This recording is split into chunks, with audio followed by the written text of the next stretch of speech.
Assalamualaikum warahmatullahi wabarakatuh. Untuk CTU 552, kami akan membentangkan tajuk kami iaitu Kesan Psikologi Menurut Konsep Insan dalam Islam.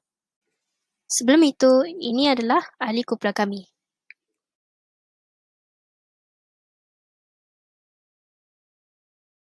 Okey, seterusnya ialah teori psikologi Islam menurut Al-Ghazali. Teori dapat ditafsirkan sebagai kepercayaan yang kuat berdasarkan maklumat yang kita terima dan dapat dijelaskan mengikut logik akal.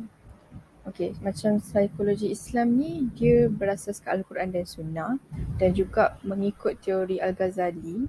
Al-Ghazali kelaskan yang psikologi ni ada 4 unsur utama yang dapat membantu manusia untuk membentuk tingkah laku. Yang unsur ni meliputi maksud dari segi rohani dan juga jasmani.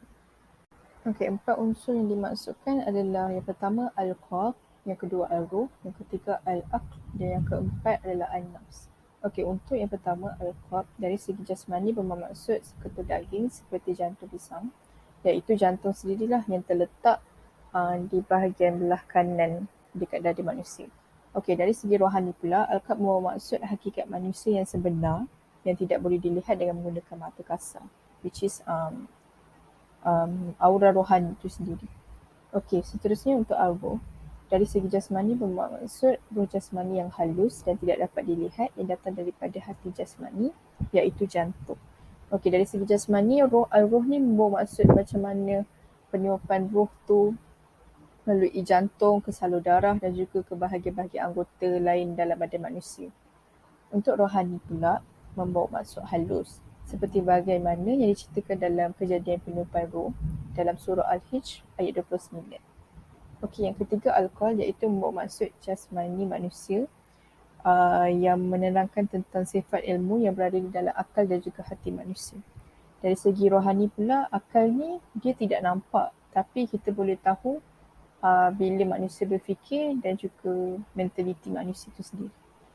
Akhir sekali, an-nafs dari segi jasmani membawa maksud jiwa yang dikaitkan dengan hawa dan nafsu yang memerlukan manusia untuk mengawal dan juga melawan hawa nafsu itu sendiri. Dari segi rohani pula, al-nafs membawa maksud jiwa halus yang menjurus kepada arah kesucian dan kerohanian.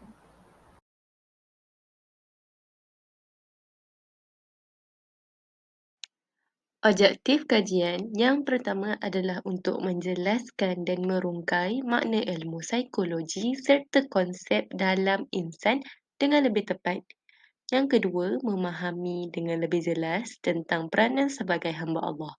Dan yang terakhir, menjelaskan perbezaan konsep insan dari segi psikologi Barat dan Islam.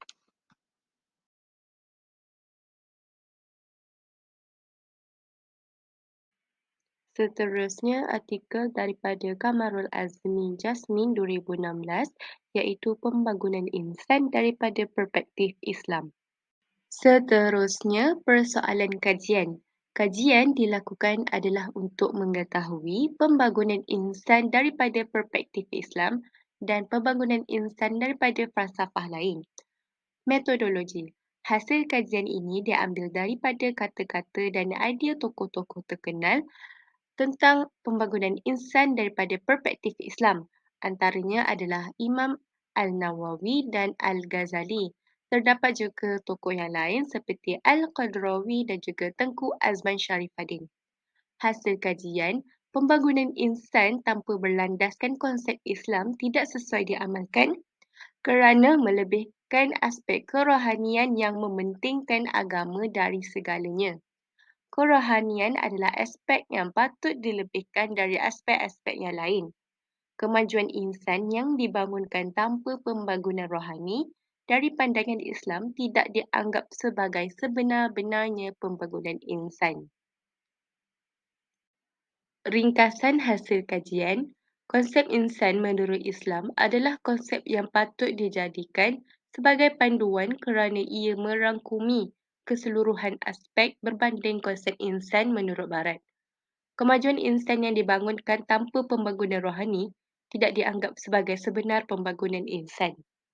Konsep insan menurut Barat tidak sesuai diamalkan kerana mereka melebihkan insan dari konsep material di mana lebih mengikut akal rasional manusia dan eksperimen. Sedangkan aspek kerohanian merupakan aspek yang menyentuh hati, jiwa, akal fikiran dan kelakuan insan yang kadang-kala tidak boleh dibangunkan mengikut akal rasional manusia dan eksperimen. Baiklah, seterusnya saya Nurliana Binti Adnan akan membentangkan artikel berkenaan psikologi Islam, penciptaan al-nafs dan kekekalannya menurut Ibn Sina dan Al-Ghazali.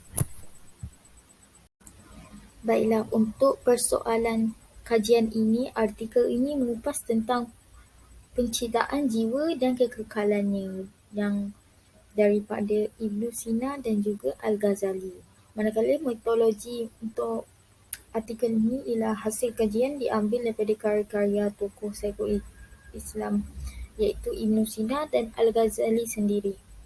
Hasil kajian didapati bahawa jiwa adalah kekal setelah kematian jasad. Hujah yang telah dikemukakan oleh Ibn Sina dan juga Al-Ghazali dilihat selaras dengan syarak. Baiklah, seterusnya ialah ringkasan iaitu menurut Ibn Sina, jiwa ini diciptakan bersama penciptaan badan yang sempurna dan bersedia untuk digunakan oleh jiwa sebagai kenderaan dan alat baginya. Manakala berbeza dengan Al-Ghazali, beliau menyatakan bahawa jiwa ini diciptakan ketika penciptaan badan telah sempurna dan bersedia digunakan oleh jiwa sebagai kenderaan dan alat baginya. Ibn Sina melihat kesempurnaan kondisi sebagai sebab dan sandaran bagi penciptaan jiwa.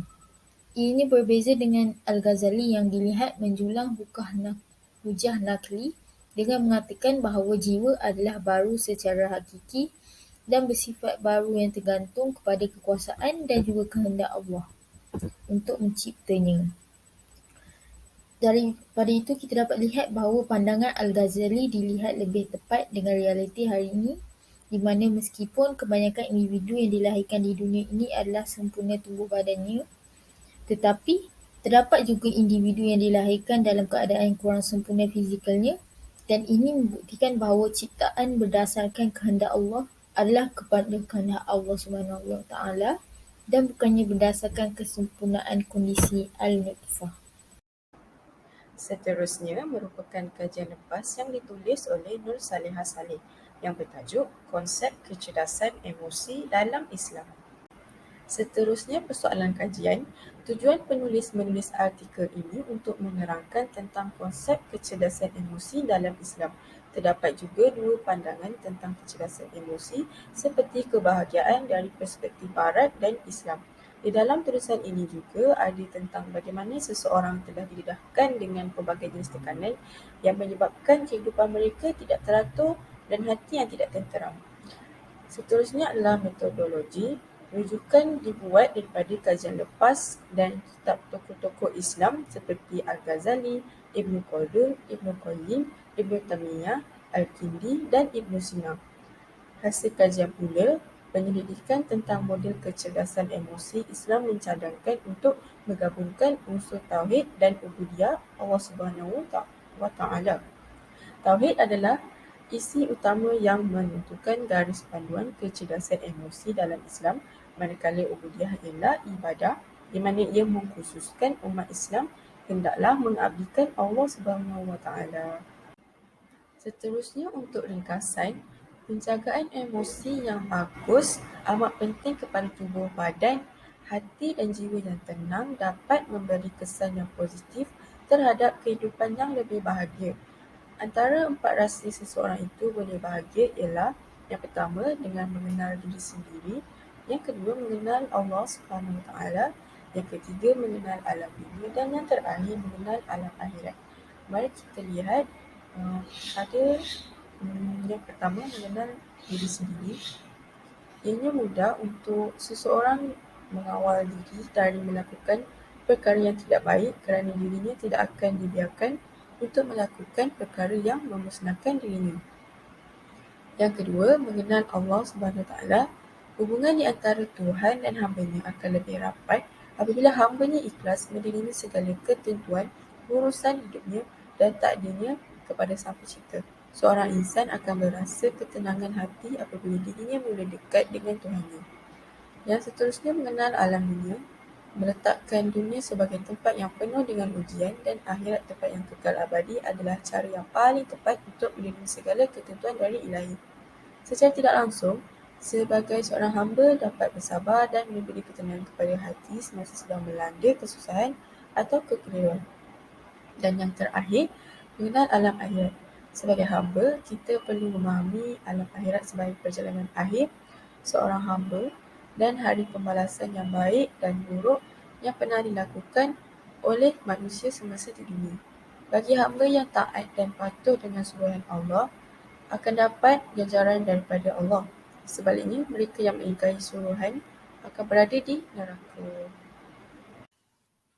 Artikel yang kelima ialah elemen psikologi Islam dalam silibus psikologi moden, iaitu satu alternatif. Okey, bagi persoalan kajian, artikel ini membincangkan tentang elemen psikologi Islam yang kita boleh terapkan dalam pembelajaran psikologi. Dia juga ada kaitkan dengan psikologi secara barat. Okey, untuk metodologi pula, dalam kajian ini dia menggunakan analisis dokumen iaitu buku atau artikel yang berkaitan untuk mengkaji konsep psikologi Islam, elemen psikologi Islam dan juga menganalisis secara terperinci sumbangan tokoh psikologi Islam. Okey, untuk hasil kajian pula, saya mendapati yang artikel ini dia merumuskan tentang konsep psikologi mengikut tokoh-tokoh dalam Islam dan juga khususnya Imam Al-Ghazali. Ya, Imam Ghazali mengatakan psikologi dikenali sebagai ilmu al-nafs yang terbahagi kepada 4 istilah yang meliputi psikologi secara jasmani dan juga rohani. Seterusnya, ringkasan yang saya boleh dapat melalui artikel ini ialah psikologi Islam dan Barat sebenarnya saling berkait antara satu sama lain dan dapat digunakan sebagai alternatif pada masa hadapan. Psikologi secara amnya meliputi semua aspek dalam diri manusia, sama ada dari segi rohani, jasmani, mental dan juga fizikal. Seterusnya ialah psikoterapi. Okey. Bagi persoalan kajian, konsep psikoterapi dalam Islam adalah untuk kesihatan mental dan peribadi seseorang insan. Metodologi, rujukan ini dibuat daripada kajian lepas. Bagi hasil kajian, terapi sofistik ini sangatlah disarankan kepada individu yang tidak tahu bagaimana untuk menyelesaikan masalah psikologi mereka dengan menjauhkan diri daripada perkara buruk serta diarahkan untuk mengamalkan amalan solat, zikir, baca Al-Quran dan diteruskan lagi dengan meningkatkan kualiti ibadah tersebut. Seterusnya, untuk ringkasan, setiap manusia diberikan ujian daripada Allah Subhanahu Wa Taala. Oleh itu, mereka haruslah membantu sesama sendiri dan mendekatkan diri mereka dengan Tuhan demi mendapatkan kesihatan mental dan menjalani kehidupan yang lebih baik. Berdasarkan kajian yang telah dibuat, dapatlah kita simpulkan bahawa psikologi yang patut dijadikan sebagai panduan ialah psikologi Islam kerana ia mementingkan aspek insan secara menyeluruh dan juga melebihkan kerohanian berbanding psikologi barat yang tidak mementingkan keseluruhan aspek, malah mementingkan kaedah dari pemerhatian dan juga akal rasanya manusia. Cadangan yang dapat dibuat ialah sebagai seorang khalifah di muka bumi ini, manusia haruslah tahu untuk membezakan perkara yang baik dan buruk serta melihat sesuatu daripada keseluruhan aspek. Hal ini kerana ia akan mempengaruhi kehidupan manusia di dunia dan juga di akhirat.